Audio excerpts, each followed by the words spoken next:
देख करके आप इसको साफ साफ देखते हैं। हाँ, इसकी क्लैरिटी ज्यादा है ना।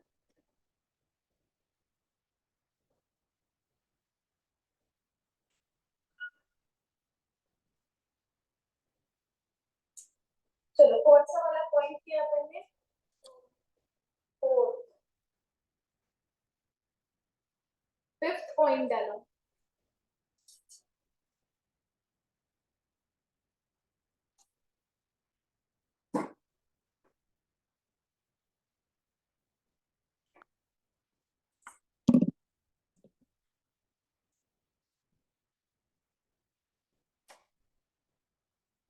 फिफ्थ पॉइंट बहुत बेसिक सा है।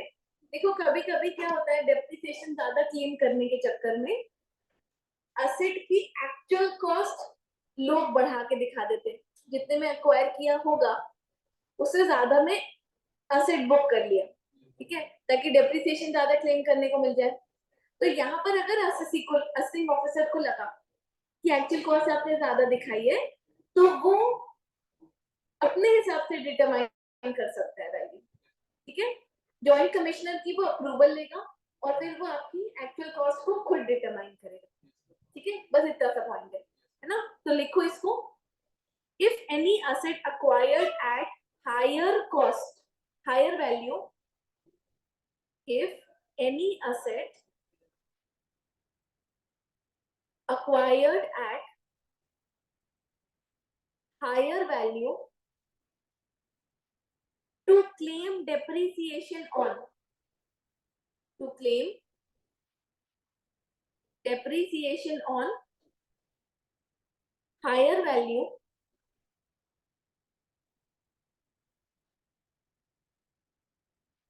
then actual cost of such asset, then actual cost of such asset shall be determined, then actual cost of such asset shall be determined by assessing officer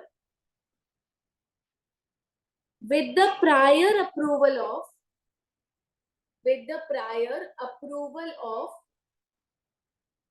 joint commissioner,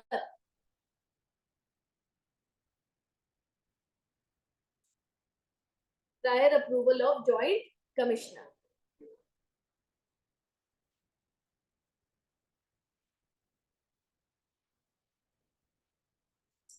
ठीक है, हाँ बेटा बोलो। Ma'am joint commissioner ना? Joint commissioner, yes ma'am.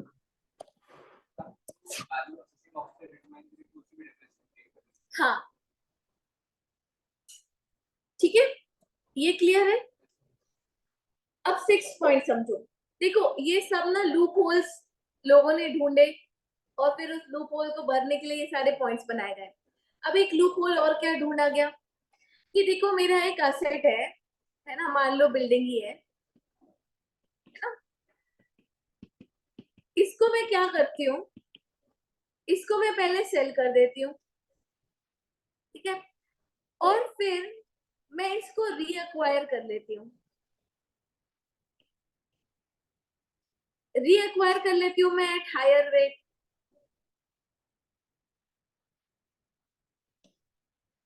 है ना। तो मेरे लिए तो क्या हो जाएगा कि मैंने नया एसेट खरीदा है, हायर रेट पे खरीदा है, तो फिर हायर रेट पे मैं क्या चार्ज करने लग जाऊंगी, डेप्रिसिएशन। समझ में आया? मैंने पहले अपने ही एसेट को बेचा और फिर उसी को वापस से खरीद लिया ज्यादा वैल्यू पे, ज्यादा वैल्यू एक्चुअल कॉस्ट में जोड़ दी और फिर उस पे डेप्रिसिएशन लगाने लग गए, ठीक है। तो इसको रोकने के लिए, इस लूप होल को कम करने के लिए क्या किया, लिखो इफ एनी एसेट, यहाँ पर क्या किया होगा वैसे इनकम टैक्स वालों ने, बोलो।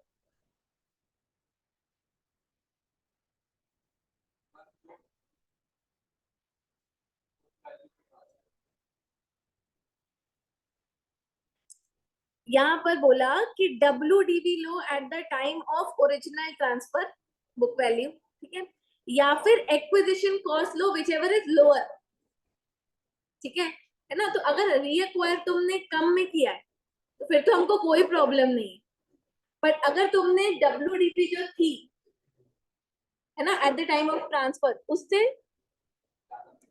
इसकी चार्ज खत्म हो गई है, लाइट जल रही है।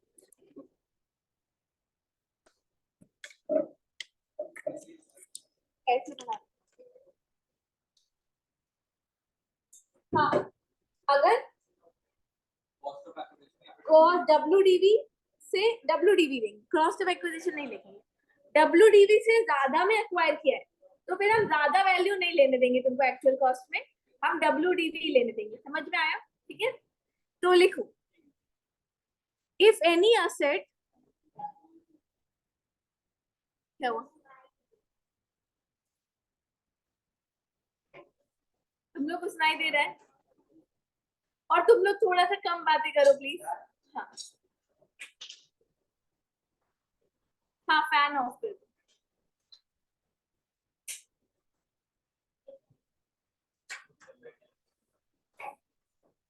AC चालू है, फैन बस बंद किया क्योंकि माइक के बिना पढ़ा रही हूँ मैं।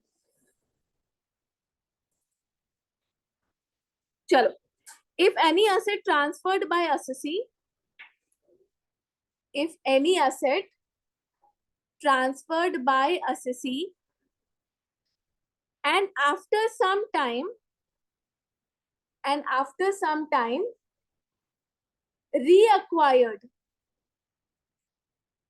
and after some time reacquired, then actual cost of such asset, then actual cost of such asset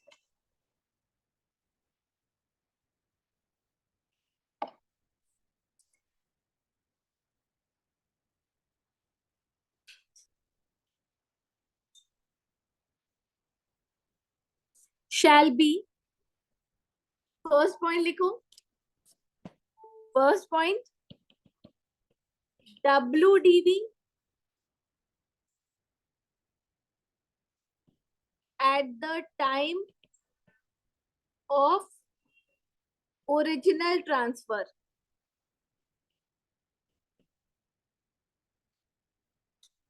ठीक है, जब आपने एसेट को बेचा था। एंड सेकेंड रीएक्विजिशन कॉस्ट, हाँ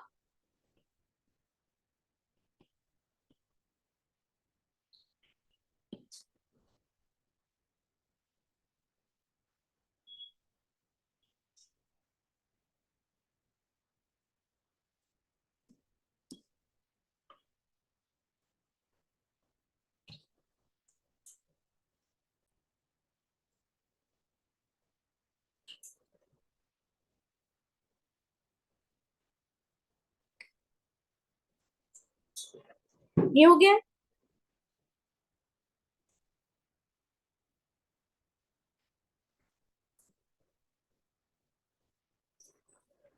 सेवेंथ पॉइंट डालो,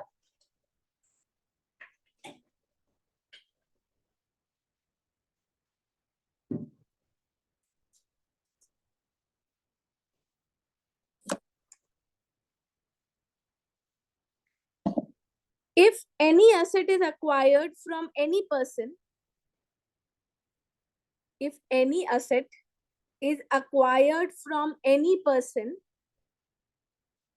and leased back to same person,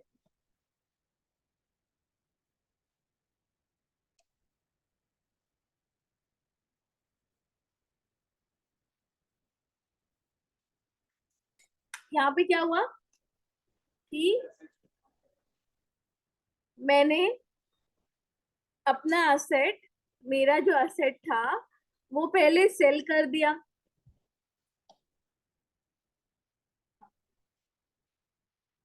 भी दिख जाएगा, मैंने अपना एसेट सेल कर दिया, ठीक है, और फिर उसी को सामने वाले से क्या ले लिया, लीज पे, ठीक है। तो अब सामने वाला डेप्रिसिएशन क्लेम करेगा क्योंकि एसेट तो उसका हो गया, बट वो कितने पे करेगा, यूज तो मैं ही कर रही हूँ ना, मैंने बेचा वापस से लीज में ले लिया, तो वो कितने पे डेप्रिसिएशन क्लेम करेगा, जितने की WDV थी मेरी बुक्स में, क्योंकि मैंने तो ज्यादा में ही बेचा होगा ताकि वो ज्यादा डेप्रिसिएशन क्लेम कर सके। समझ में आया? ठीक है, तो लिखो यहाँ पर if any asset is acquired from any person and lease back to same person, है ना, हमने पहले खरीदा और फिर उसी पर्सन को लीज बैक कर दिया, तो हमारी बुक्स में डेप्रिसिएशन लगेगा, पर कितने पे लगाएंगे आप? Then actual cost shall be, then actual cost shall be WDV of seller.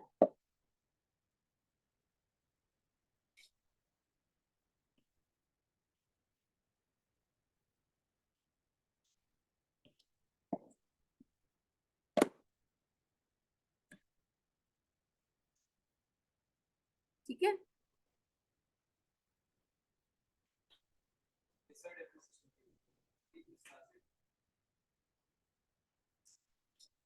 ये लेसी है ना, और ये लेसर है। अब इसने क्या किया, यहाँ पर इसने यहाँ पर सेल किया इसको और फिर लीज बैक ले लिया, तो डेप्रिसिएशन किसकी बुक्स में आएगा? इसकी बुक्स में आएगा।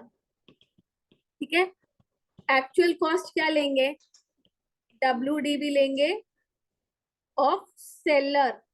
सेलर कौन है? लेसी है इस केस में। ठीक है, समझ गए? बनाना है तो बना लो।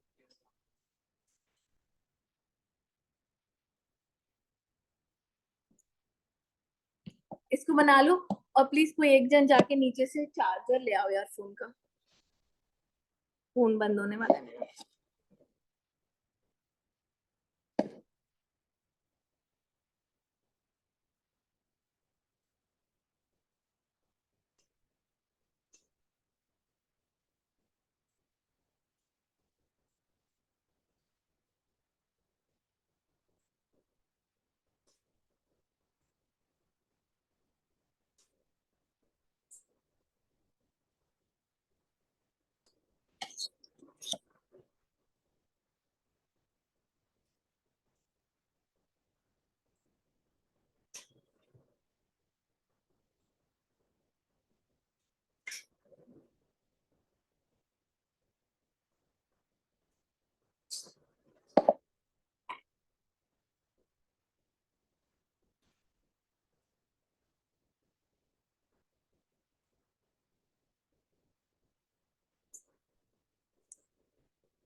वो चार्जर लेकर आएगी कि बात करने गई है?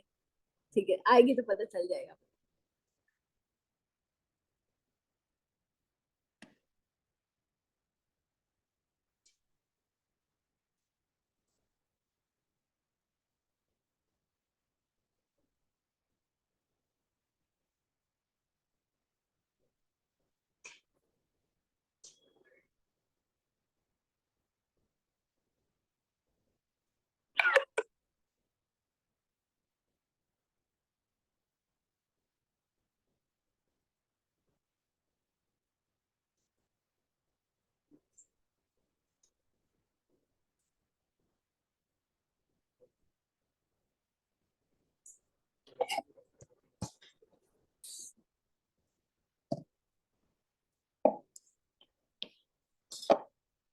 चलो एक पॉइंट डिस्कस कर ले क्या? भव्य को आ जाने में।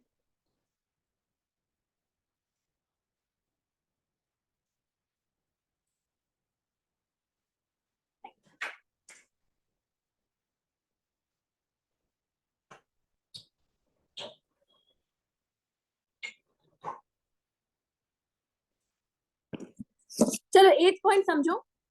एक पॉइंट ये है कि कोई नॉन रेसिडेंट है, उसने इंडिया के बाहर कोई एसेट खरीदा होगा, ठीक है, और बाहर यूज किया होगा, फिर वो इंडिया में ले आया और बिजनेस में यूज करने लग गया। तो अब इंडिया में बिजनेस में आ गया वो एसेट, तो हमको यहाँ पर एक्चुअल कॉस्ट में उसको ऐड करना पड़ेगा, बट वो ऑलरेडी बाहर भी यूज हो चुका होगा। समझ में आया? तो हम यहाँ पर उसकी एक्चुअल कॉस्ट क्या लेंगे?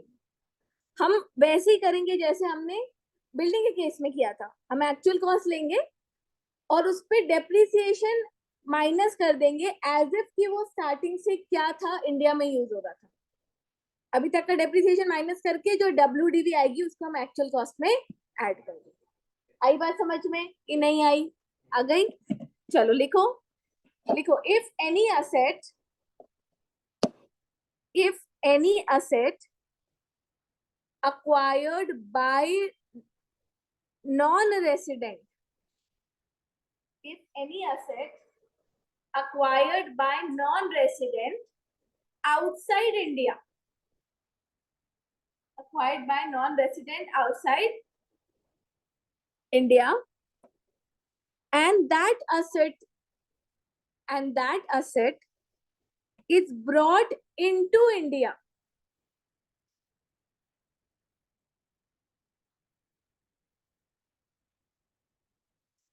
and used for business or profession,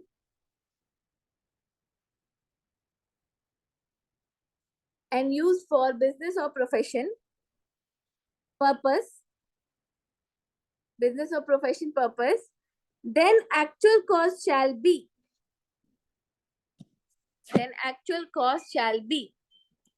यहाँ पर अपन लिखेंगे acquisition cost minus depth calculated as if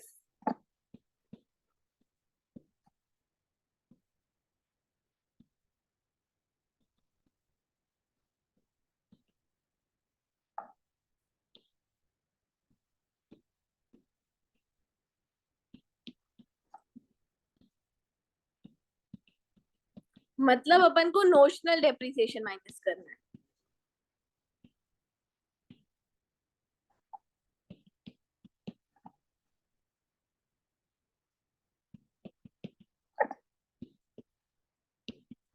जो बचेगी कॉस्ट उसको अपन एक्चुअल कॉस्ट में ऐड कर देंगे।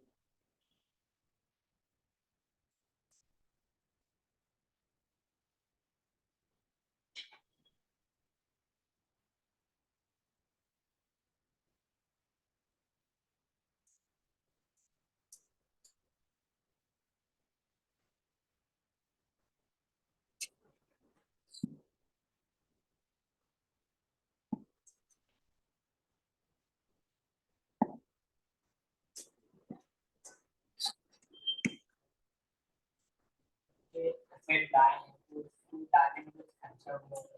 सोच नहीं करना।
क्वेश्चन था एक, मैं ढूंढती हूँ कहाँ है।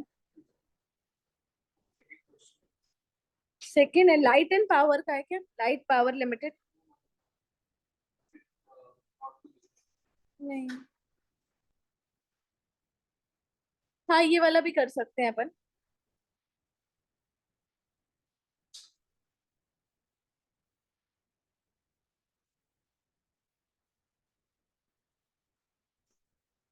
एक देखो लाइट एंड पावर लिमिटेड वाला क्वेश्चन दिख रहा है क्या?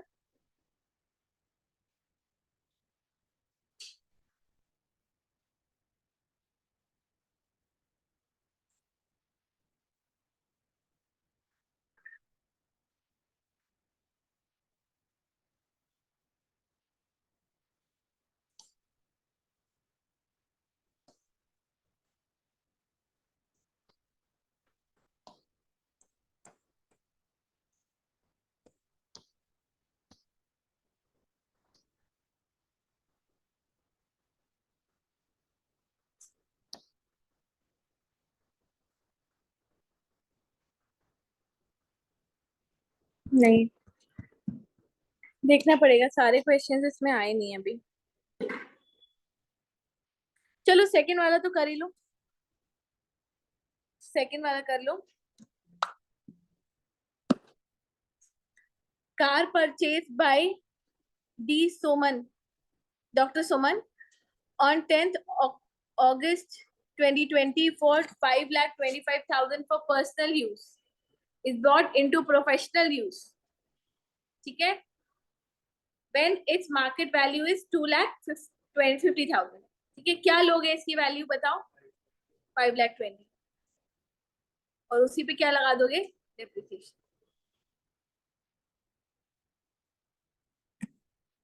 हाँ तो ये तो सिंपल है, ये वाला कर चुके हैं, थर्ड वाला ना, फर्स्ट वाला भी कर चुके हैं।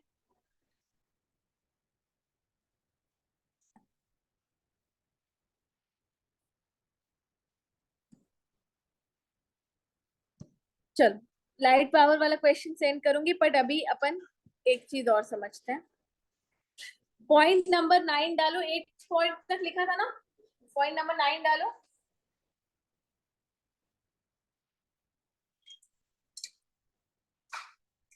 लिखो सेक्शन 50।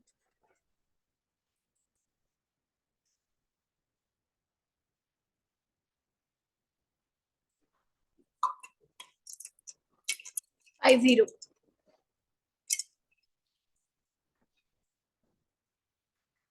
हेडिंग डालना, उसके साथ sale of asset, section 50 sale of asset, WDV method की बात कर रहे हैं अपन, जिसमें अपन कौन सा सिस्टम यूज करते हैं? Block of asset. अब ये बोलता है कि ब्लॉक की वैल्यू निल हो सकती है, जीरो हो सकती है, पर नेगेटिव नहीं हो सकती। ये बात मैं तुम लोग को पहले भी बता चुकी हूँ कि हम ब्लॉक में से सेल वैल्यू को माइनस करेंगे, है ना, तो ब्लॉक जीरो हो सकता है, पर ब्लॉक को कभी भी नेगेटिव नहीं करेंगे। ठीक है, तो इसके कुछ एग्जांपल्स करते हैं, है ना। चार्ट बनाएंगे, पहले देख लो तुम लोग कैसे बनाएंगे अपन चार्ट। यहाँ पर अपन पर्टिकुलर्स लिखेंगे, दो केसेस अपन देख रहे हैं इसमें, एक तो फुल ब्लॉक अपन ने ट्रांसफर कर दिया बेटा, मतलब जितने भी असेट थे उस ब्लॉक में सारे सेल कर दिए।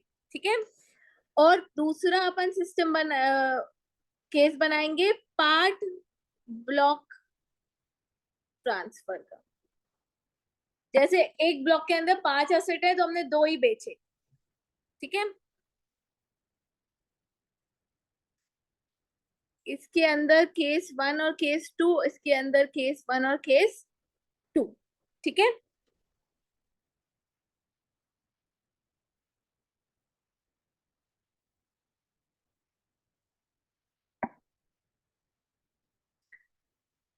पहले समझ लो फिर बना लेना आराम से। ठीक है,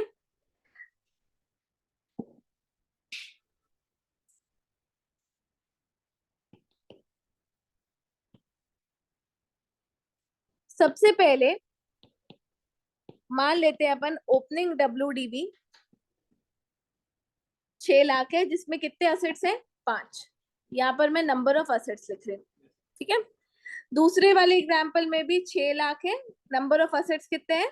5। ठीक है, प्लस अपन क्या करते हैं? Actual cost of asset acquired during the previous year. ठीक है, मान लो अपन ने 2 लाख के असेट खरीदे जिसमें 2 असेट्स आए, टोटल असेट्स कितने हो गए इसमें? 7, और टोटल ब्लॉक की वैल्यू कितनी हो गई? 8 लाख। यहां तक क्लियर है? अब पहले वाले केस में, फर्स्ट एग्जाम्पल में, मैं सेल वैल्यू रख रही हूं बेटा 11,30,000।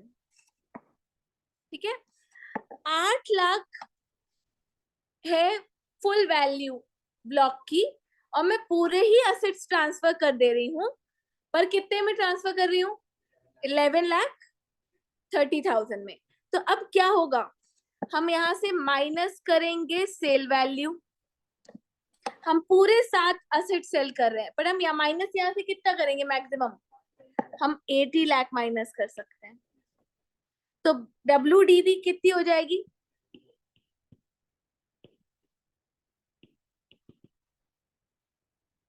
क्लियर है? अब देखो यहाँ पर क्या हुआ, क्या हमारे पास कोई एसेट बचा? नहीं। क्या हमारी WDV बची? नहीं। तो डेप लगेगा क्या? नहीं। ठीक है। कैपिटल गेन आएगा क्या? हाँ, क्योंकि सेल वैल्यू ब्लॉक से ज्यादा है तो कैपिटल गेन आएगा। ठीक है, चलो यहाँ पर अपन कैपिटल गेन भी निकालते हैं। इस वाले केस में हमारा कैपिटल गेन कितना होगा? FBOC 11,30,000। ठीक है, माइनस COA। COA में क्या लेंगे बेटा? WDV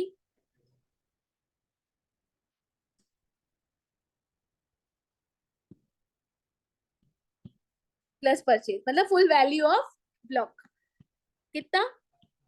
8 लाख। तो एक्स्ट्रा अमाउंट जो था वो शॉर्ट टर्म कैपिटल गेन। हमेशा डेप्रिशिएबल असेट जब भी बिकेगा तो कौन सा कैपिटल गेन आएगा? शॉर्ट टर्म, क्योंकि हम इसी साल की WDV लेकर निकाल रहे हैं ना। समझ में आया? कितना आएगा? पहले ये वाला केस देख लो, इसमें कोई डाउट है क्या? है ना, 8 लाख का ब्लॉक था, पूरा ब्लॉक बेच दिया कितने में? 11,30,000 में। तो ब्लॉक में कुछ भी बचा ही नहीं। कैपिटल गेन आएगा। कैपिटल गेन कैसे निकालेंगे? Sale value, full value of consideration minus cost of acquisition. Cost of acquisition में क्या लेंगे? Full value of block. Full value of block मतलब opening WDV plus purchase. 8 lakh minus करके जो बचा वो शॉर्ट टर्म कैपिटल गेन। पहला एग्जाम्पल क्लियर है? सेकेंड एग्जाम्पल में बेटा मैं सेल वैल्यू ले रही हूं 6,90,000। ठीक है, अब देखो क्या हुआ। सेम एग्जाम्पल, यहाँ पर 2 लाख के मैंने असेट और खरीदे तो 2 और हो गए, तो टोटल कितने हो गए? 7। ब्लॉक की वैल्यू कितनी हो गई? बिका कितने में? 1,10,000 जो बचा, ठीक है, वो WDV फॉर ब्लॉक है क्या? पर बेटा असेट ही नहीं बचा ना, तो डेप्रिसिएशन लगाएंगे क्या? नहीं। तो यहाँ पर 1,10,000 बचा है, बट ये WDV नहीं है, डेप्रिसिएशन नहीं लगाएंगे। देखो ऐसा मैं इसमें लिखवा देती हूँ। क्या असेट बचे? नहीं। तो WDV बचा क्या? हाँ, पर उसमें डेप लगाएंगे क्या? नहीं। है ना, पूरे असेट्स बिक गए, एक्स्ट्रा अमाउंट जितना भी बचा है कैपिटल गेन आएगा क्या? हाँ। ठीक है, कैपिटल गेन कितना आएगा? FBOC 6,90,000 माइनस COA पूरा ब्लॉक का अमाउंट 8 लाख, तो शॉर्ट टर्म कैपिटल लॉस। ये जो WDV बचा है ना, ये कॉस्ट ही तो बची है जिस पर डेप्रिसिएशन नहीं लग पाया, है ना। तो हम क्या ले लेंगे? उसको लॉस की तरह ले लेंगे, 1 लाख। ये इस पे डेप नहीं लगा। ये क्लियर है क्या? बताओ। अगर तो अपन इसको समराइज करते हैं, ठीक है। अगर जितने भी एसेट्स हैं ब्लॉक के अंदर वो पूरे बिक गए, ठीक है, अगर ज्यादा में बिके तो शॉर्ट टर्म कैपिटल गेन आएगा, पर ब्लॉक की वैल्यू क्या हो जाएगी? 0, है ना। और अगर कम में बिके तो भी ब्लॉक की वैल्यू 0 हो जाएगी, क्योंकि एसेट ही नहीं बचा। जितना भी वैल्यू बची है ब्लॉक के अंदर वो short term capital loss. Clear है? ठीक है, चलो इतना पहले बनाना है कि ये भी बता दूं, पार्ट ऑफ एसेट भी बता दूं? हाँ, यहाँ पर अपन फिर से एग्जांपल बनाते हैं। फिर से 6 लाख का ओपनिंग है, 5 असेट्स है उसके अंदर, 2 लाख के और खरीदे, 2 असेट्स और खरीदे, कितने हो गए? 7। 8 लाख। अब बेटा मैंने सिर्फ 4 असेट्स बेचे हैं और मैं यहाँ पर सेल वैल्यू ले रही हूँ 8,70,000, पर कितने असेट्स बेचे हैं इसमें? 4 ही असेट्स बेचे हैं। कितने में बेच दिए? पर जितनी वैल्यू थी ब्लॉक की उससे ज्यादा में बेच दिए। ठीक है, तो ब्लॉक की वैल्यू नेगेटिव तो हो ही नहीं सकती, 0 हो सकती है। तो हम यहाँ पे कितना माइनस करें? 8 लाख माइनस कर देंगे, तो यहाँ पर कितनी बची? पर ब्लॉक में असेट कितने बचे? तो अब देखो एनालाइज करते हैं। असेट बचे क्या? हाँ। पर WDV बची क्या? नहीं। तो डेप लगेगा क्या? नहीं। कैपिटल गेन आएगा? हाँ। ठीक है, कैपिटल गेन कितना आएगा? FVOC 8,70,000 माइनस पूरा 8,70,000 एक्स्ट्रा मिले, शॉर्ट टर्म कैपिटल गेन। ठीक है, क्योंकि असेट्स पूरे नहीं बिके, ब्लॉक में असेट्स बचे हुए हैं, बट जितना ब्लॉक की वैल्यू थी उससे ज्यादा रिकवर कर लिया हमने।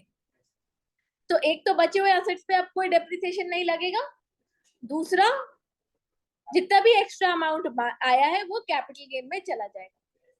आई समझ में बात? पक्का से आ गई? चलो लास्ट एग्जांपल तो सिंपल है, अगेन सेम वही ले रहे हैं। 6 लाख का ओपनिंग, 5 असेट्स हैं, 2 लाख के और लिए 2 असेट्स और 7 असेट्स हो गए कितने के? 8 लाख के। अब यहाँ पर एग्जांपल में अपन सेल वैल्यू ले रहे हैं 5,50,000, तो यहाँ तो कम में बिका ना और असेट भी बचे हुए हैं, तो 5,50,000 यहाँ से माइनस करो, 4 असेट्स बिके, WDV फॉर ब्लॉक कितनी बचेगी? और असेट्स भी बचे हुए हैं, तो डेप लगेगा। समझ में आया? देखो असेट्स बचे हुए हैं क्या? हाँ। WDV बची है क्या? हाँ। तो फिर डेप लग जाएगा। और कैपिटल गेन आएगा क्या? नहीं। कैपिटल गेन कब आएगा? जब WDV तो बची है पर डेप्रिसिएशन नहीं लग सकता, असेट ही खत्म हो गए। समझ में आया? तो कैपिटल लॉस आया था, यहाँ पर नहीं आएगा क्योंकि यहाँ पर असेट बचे हुए हैं, WDV भी बची हुई है, तो बचे हुए असेट्स पे क्या लगाएंगे? डेप लगाएंगे, कोई कैपिटल गेन नहीं आएगा। आई बात समझ में? चलो अब बहुत इत्मीनान से इसको बना लो।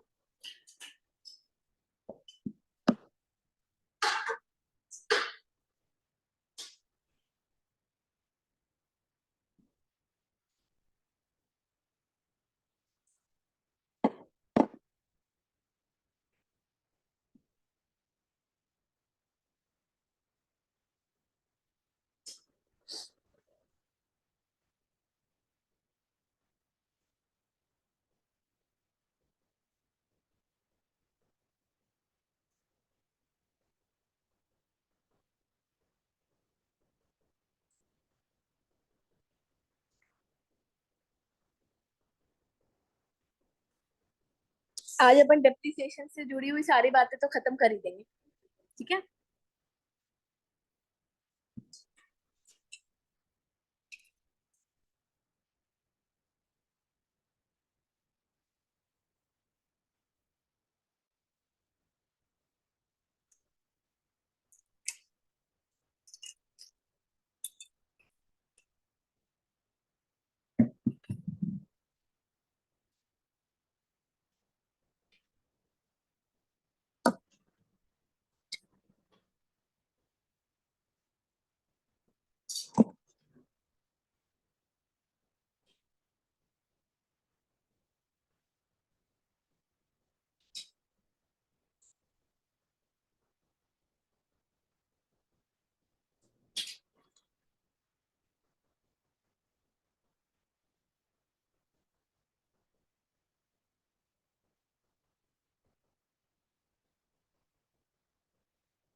हो गया क्या बेटा?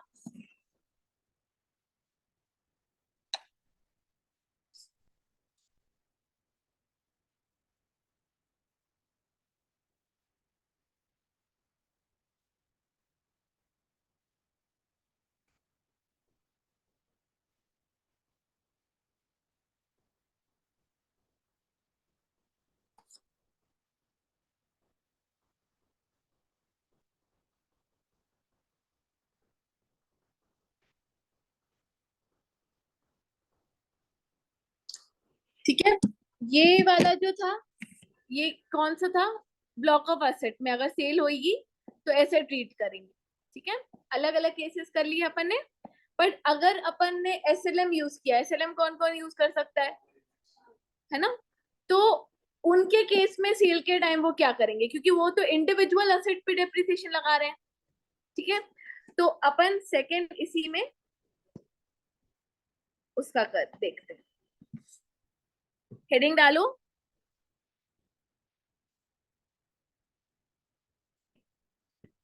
Cell of asset SLM method. हाँ, इसी में 50C के अंदर ही अपन दूसरे मेथड का डिस्कस कर रहे हैं। 50 सेक्शन 50।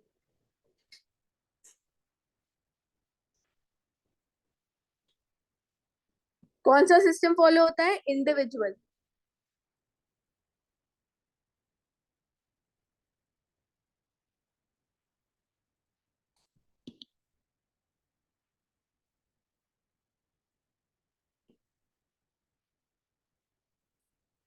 पावर यूनिट्स के लिए। ठीक है, एग्जाम्पल लेके करते हैं। मान लो कि कॉस्ट 100 रुपए है, डेप्ट का रेट 10% है एसएलएम, थर्ड ईयर में असेट सेल कर रहे हैं। थर्ड ईयर में असेट सेल कर रहे हैं। इसमें सेल प्राइस के 3 केसेस बनाती हूँ, ए, बी और सी।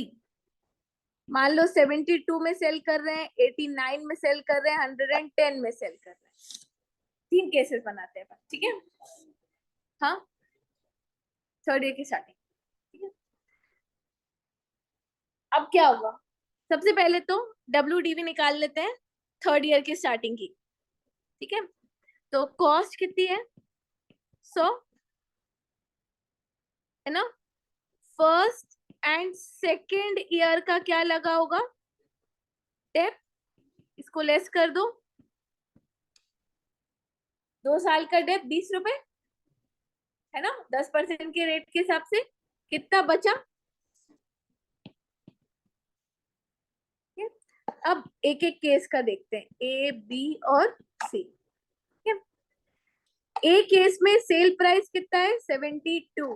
सी, बी में सेल प्राइस कितना है? 89 और सी में सेल प्राइस कितना है? 110। ठीक है, यहाँ पर थोड़ा अलग ही सिस्टम चलता है बेटा, है ना, थोड़ा ध्यान से समझना है इसको। 72 में सेल किया, WDV कितनी थी बेटा? तो कम में सेल हुआ, 8 रुपए बच गए यहाँ पे, है ना? कैपिटल गेन में नहीं लेके जाएंगे इसको, कैपिटल लॉस नहीं है ये। इसको अपन बोलेंगे टर्मिनल डेप्रिसिएशन। क्या बोलेंगे? ठीक है, मतलब इसको डेप की तरह ट्रीट करेंगे कि वो 72 ही का एसेट की वैल्यू रखता था, 80 का दिख रहा था हमारी बुक्स में, तो हमने 8 रुपए का और डेप्रिसिएशन क्या कर दिया? चार्ज कर दिया, और उसको नाम क्या दे दिया? Terminal depreciation. तो उसका क्या हो जाएगा बेटा? ये अलाउड एक्सपेंस है। ठीक है, मतलब अगर अकाउंट्स की भाषा में समझे तो अपन डेबिट कर देंगे टू पीएनएल अकाउंट। डेबिट कर देंगे मतलब इनकम में से क्या हो जाएगा? लेस। ये क्लियर हुआ? अगर 89 में बिका मतलब ज्यादा में बिका, माइनस WDV करो 80, तो कितने रुपए एक्स्ट्रा मिले? 9। अगेन ये भी कैपिटल गेन में नहीं जाएगा, ठीक है। इसको अपन बोलेंगे बैलेंसिंग चार्ज।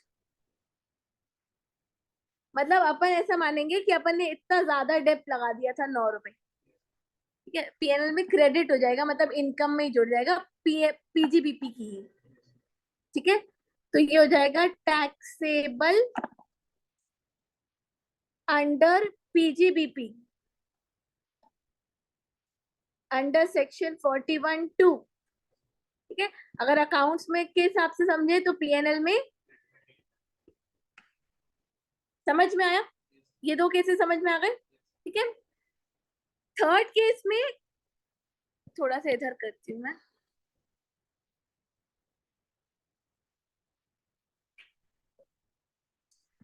थर्ड केस में बेटा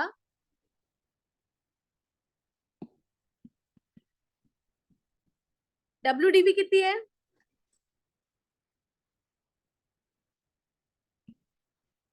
देखो यहाँ पर अगर ध्यान दो थर्ड केस में, तो एक्चुअल कॉस्ट जो थी 100 रुपए, उससे भी ज्यादा में बिका है, एक्चुअल कॉस्ट से भी ज्यादा रिकवर हो गया, ठीक है। तो जो गेन है, टोटल गेन कितना आया है अपना? 37। इसको अपन दो पार्ट्स में डिवाइड करेंगे, अच्छा 30 आया, सॉरी, हाँ 30 आया। इसको अपन दो पार्ट्स में डिवाइड करेंगे, ठीक है। एक तो 20 अप टू 100, मतलब up to cost, that is ये सेम यही वाला बैलेंसिंग चार्ज। ये क्या है? Balancing charge. अगेन ये क्या हो जाएगा?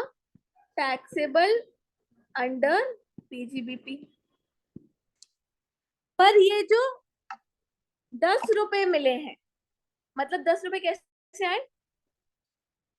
10 रुपए तब आए जब selling price is more than actual cost, ठीक है। तो ये जो है वो जाएगा short term capital gain under section 51A। समझ गए क्या? कॉस्ट से ज्यादा जब रिकवर होगा, तो जो एक्स्ट्रा अमाउंट रिकवर हुआ है ओवर द कॉस्ट, वो आपका शॉर्ट टर्म कैपिटल गेन है। समझ में आया? चलो इसको भी नोट करो।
नहीं, बस ये लोग कॉपी कर ले फिर छोड़ ही देंगे। लेने आ रहे हैं पेड़ को भी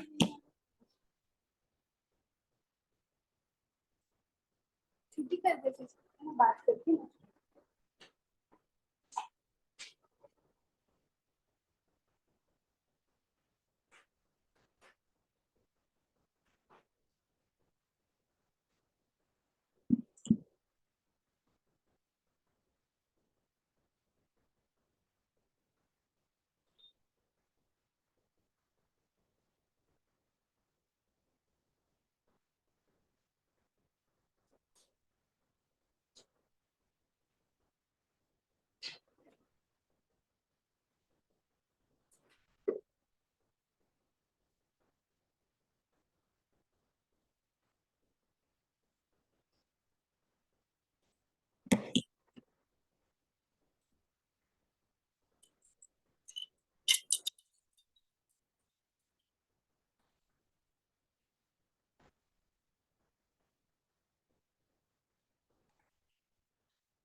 हो गया।